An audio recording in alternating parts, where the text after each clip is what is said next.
ಮನವಿಯನ್ನು ಕೊಟ್ಟಿದ್ರು ಸರ್ ಜಾತಿ ಬಿಜೆಪಿನಲ್ಲಿ ಕೂಡ ಸಭೆಯನ್ನು ಮಾಡ್ತಾ ಇದ್ದಾರೆ. ಯಾವ ನಿರ್ಧಾರವನ್ನು ನೋಡಿ, ಜಾತಿ ಗಣತಿ ಬಗ್ಗೆ ವೈಯಕ್ತಿಕವಾಗಿ ನಾನು ಹೇಳೋದಾದರೆ, ಸಿದ್ದರಾಮಯ್ಯನವರ ಈ ಜಾತಿ ಗಣತಿ ಏನಿದೆ, ಇತರ ಸಮುದಾಯಗಳ, ಹಿಂದುಳಿದ ಸಮುದಾಯಗಳ ಅಥವಾ ಎಲ್ಲ ಸಮುದಾಯಗಳ ಒಂದು ಆರ್ಥಿಕ, ಸಾಮಾಜಿಕ, ಶೈಕ್ಷಣಿಕ ಒಂದು ವರದಿಯನ್ನು ತಯಾರು ಮಾಡಿ ಇವತ್ತು ತರಾತುರಿಯಲ್ಲಿ ಇವತ್ತು ಕ್ಯಾಬಿನೆಟಲ್ಲಿ ಇಟ್ಟು ಮಂಡಿಸ್ತಕ್ಕಂಥ ಪ್ರಯತ್ನ ಮಾಡ್ತಾ ಇದ್ದಾರೆ. ನಮ್ಮ ವಿರೋಧ ಅಷ್ಟೇ ಅಲ್ಲ, ಸಾಕಷ್ಟು ಜನ ರಾಜಕೀಯ ಮುಖಂಡರುಗಳು ಕಾಂಗ್ರೆಸ್ ಪಕ್ಷದಲ್ಲಿ ಇದನ್ನು ವಿರೋಧ ಮಾಡ್ತಾ ಇದ್ದಾರೆ. ಅದಕ್ಕೆ ಕಾರಣಗಳು ಸ್ಪಷ್ಟವಾಗಿದೆ. ಈ ಒಂದು ವರದಿ ಅವೈಜ್ಞಾನಿಕವಾಗಿದೆ ಅನ್ನೋದನ್ನು ಹಲವಾರು ಬಾರಿ ಕಾಂಗ್ರೆಸ್ ಪಕ್ಷದ ಮುಖಂಡರು ಹೇಳಿದ್ದಾರೆ. ಭಾರತೀಯ ಜನತಾ ಪಾರ್ಟಿ ನಮ್ಮ ನಿಲುವು ಸ್ಪಷ್ಟ ಇದೆ. ಹಿಂದುಳಿದ ಸಮಾಜಗಳಿರ್ಬೋದು, ಪರಿಷ್ಠ ಜಾತಿ ಪರಿಷ್ಠ ಪಂಗಡಗಳಿರ್ಬೋದು, ಎಲ್ಲ ಸಮುದಾಯಗಳಿಗೆ ಆರ್ಥಿಕವಾಗಿ, ಸಾಮಾಜಿಕವಾಗಿ, ಶೈಕ್ಷಣಿಕವಾಗಿ ಅವರಿಗೆ ಶಕ್ತಿಯನ್ನು ಕೊಡಬೇಕು, ಅವರನ್ನು ಕೂಡ ಮುಂಚೂಣಿಯಲ್ಲಿ ತರಬೇಕು. ಭಾರತೀಯ ಜನತಾ ಪಾರ್ಟಿ ನಮ್ಮ ಮೂಲ ಉದ್ದೇಶನೇ ಅಂತ್ಯೋದಯ ಅಂತಕ್ಕಂಥದ್ದು. ಸಮಾಜದ ಕಟ್ಟಕಡೆಯ ವ್ಯಕ್ತಿಗೂ ಕೂಡ ಆ ದೇಶದ ಮತ್ತು ರಾಜ್ಯದ ಸವಲತ್ತುಗಳು ತಲುಪಬೇಕು, ಅವರು ಕೂಡ ಮುಂಚೂಣಿಯಲ್ಲಿ ಬರಬೇಕು ಅಂತಕ್ಕಂಥದ್ದು. ಆದರೆ ಇದನ್ನು ರಾಜಕೀಯ ದಾಳವಾಗಿ ಬಳಸ್ಕೊಂಡು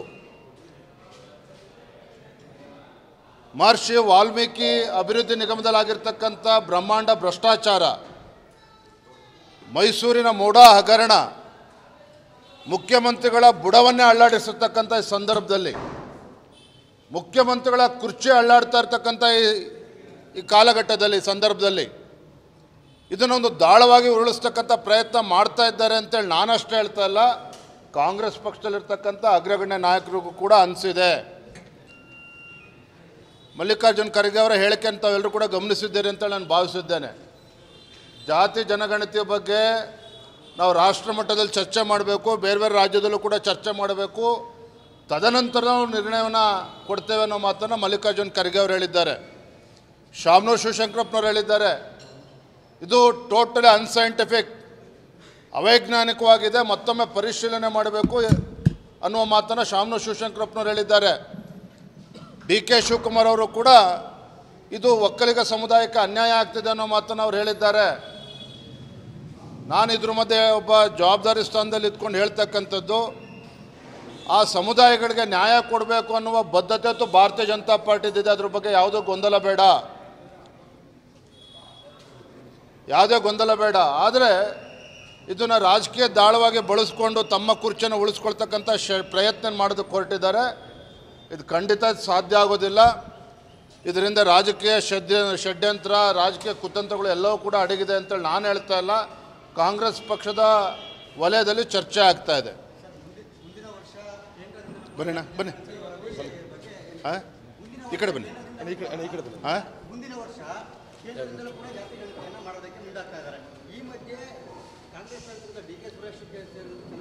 ನೋಡಿ, ಮೊದಲ ಪ್ರಶ್ನೆ ಇವತ್ತು ಯಾವುದೇ ರಾಜ್ಯ ಸರ್ಕಾರಕ್ಕೆ ಜಾತಿ ಜನಗಣತಿ ಮಾಡೋದಕ್ಕೆ ಕಾನೂನಲ್ಲಿ ಅವಕಾಶ ಇದೆಯಾ? ಇದು ಮೊದಲ ಇರ್ತಕ್ಕಂಥ ಯಕ್ಷ ಪ್ರಶ್ನೆ. ನಾನಿವತ್ತು ನೇರವಾಗಿ ಮಾನ್ಯ ಮುಖ್ಯಮಂತ್ರಿ ಕೇಳೋದಕ್ಕೆ ಇಷ್ಟಪಡ್ತೇನೆ. 5 ವರ್ಷಗಳ ಕಾಲ ತಾವು ಮುಖ್ಯಮಂತ್ರಿ ಆಗಿದ್ದಿರಿ. ನಿಮ್ಮ ಅವಧಿಯಲ್ಲಿ 165 ಕೋಟಿ ಖರ್ಚು ಮಾಡಿ ಇದೆಲ್ಲ ವರದಿನ ತಯಾರು ಮಾಡಿದ್ದೀರಿ. ಅವಾಗ ಏನೋ ಲೋಪದೋಷಗಳಿದ್ದಾವೆ ಅಂಥೇಳಿ ನಿಮ್ಮ ಪಕ್ಷದ ಹಿರಿಯರೇ ಮಾತನಾಡ್ತಾ ಇದ್ದಾರೆ. ಯಾಕೆ ಅಷ್ಟೊಂದು ಮುಖ್ಯಮಂತ್ರಿ ಸ್ಥಾನ ಕಳ್ಕೊಳ್ತೀರಿ ಅಂತಕ್ಕಂಥ ಆತಂಕವ? ಯಾಕೆ ಇಷ್ಟೊಂದು ಆತುರವಾಗಿ ಈಗ ಇದನ್ನು ಅನುಷ್ಠಾನಕ್ಕೆ ತರ್ತೇವೆ ಅನ್ನೋ ಪ್ರಯತ್ನ ಮಾಡ್ತಾ ಇದ್ದೀರಿ? ನನಗೆಲ್ಲೋ ಒಂದು ಕಡೆ ಅನ್ನಿಸ್ತಾ ಇರ್ತದೋ, ಸಿದ್ದರಾಮಯ್ಯನವರು ಮುಖ್ಯಮಂತ್ರಿ ಸ್ಥಾನದಲ್ಲಿ ಭಾಳ ದಿನ ಉಳಿಯೋದಕ್ಕೆ ಸಾಧ್ಯ ಇಲ್ಲ ಅನ್ನುವ ಮನವರಿಕೆ ಅವರಿಗಾಗಲೇ ಆಗಿದೆ. ಸಿದ್ದರಾಮಯ್ಯನವರು ಆ ಮುಖ್ಯಮಂತ್ರಿ ಸ್ಥಾನದಲ್ಲಿ ಬಹಳ ದಿನಗಳ ಕಾಲ ಇದನ್ನು ಹೇಳ್ಕೊಳ್ಳೋದಕ್ಕೆ ಸಾಧ್ಯ ಆಗೋದಿಲ್ಲ. ತಾನು ಅಪರಾಧಿ ಸ್ಥಾನದಲ್ಲಿ ನಿಂತಿದ್ದೇನೆ, ಬಹಳ ದಿನಗಳ ಕಾಲ ಬಂಡತನ ನಡೆಯೋದಿಲ್ಲ, ಹಾಗಾಗಿ ಒಂದು ಬ್ರಹ್ಮಾಸ್ತ್ರ ಚಲಾವಣೆ ಮಾಡೋಣ ಅಂತಕ್ಕಂಥ ಪ್ರಯತ್ನದಲ್ಲಿ ಈ ವಿಚಾರಗಳನ್ನು ಮುಂದಿಡ್ತಕ್ಕಂಥ ಪ್ರಯತ್ನ ಮಾಡ್ತಿದ್ದಾರೆ ಹೊರತು ಇದರಲ್ಲಿ ಸಿದ್ದರಾಮಯ್ಯನವರು ಮುಖ್ಯಮಂತ್ರಿಗಳ ಪ್ರಾಮಾಣಿಕ ಕಳಕಳೆ ಇದೆ ಅಂತೇಳಿ ನನಗೂ ಅನ್ನಿಸ್ತಾ ಇಲ್ಲ, ನಮ್ಮ ಪಕ್ಷದಲ್ಲೂ ಕೂಡ ಅನ್ನಿಸ್ತಾ ಇಲ್ಲ. ಅದೇ ರೀತಿ ಆಡಳಿತ ಪಕ್ಷ ಸದಸ್ಯರು ಕೂಡ ಕಾಂಗ್ರೆಸ್ ಪಕ್ಷದಲ್ಲೂ ಕೂಡ ಯಾರಿಗೂ ಅನ್ನಿಸ್ತಾ ಇಲ್ಲ. ಈಗ ಮುಖ್ಯಮಂತ್ರಿ ಬದಲಾವಣೆ ಕುರಿತು ಬೆನ್ನಲ್ಲೇ ಇವತ್ತು ಸತೀಶ್ ಜಾರಕಿಹೊಳಿ ಮತ್ತೆ ಎಸ್ ಸಿ ಮಾದೇವಪ್ಪ ಅವರು ಭೇಟಿಯಾಗಿದ್ದಾರೆ ಮೈಸೂರಲ್ಲಿ. ಎಲ್ಲರೂ ಭೇಟಿ ಆಗ್ತಾ ಇದ್ದಾರೆ. ಎಲ್ಲೋ ಒಂದು ಕಡೆ ತೆರೆಮರೆಯಲ್ಲಿ ಏನಾದರೂ ವ್ಯವಸ್ಥಿತವಾಗಿ ಮುಖ್ಯಮಂತ್ರಿ ನೋಡಿ, ಸತೀಶ್ ಜಾರಕಿಹೊಳಿ ಮತ್ತೆ ಭೇಟಿ ಮಾಡ್ತೇನೆ, ಆಮೇಲೆ ಚರ್ಚೆ ಮಾಡಿ ಹೇಳ್ತೇನೆ.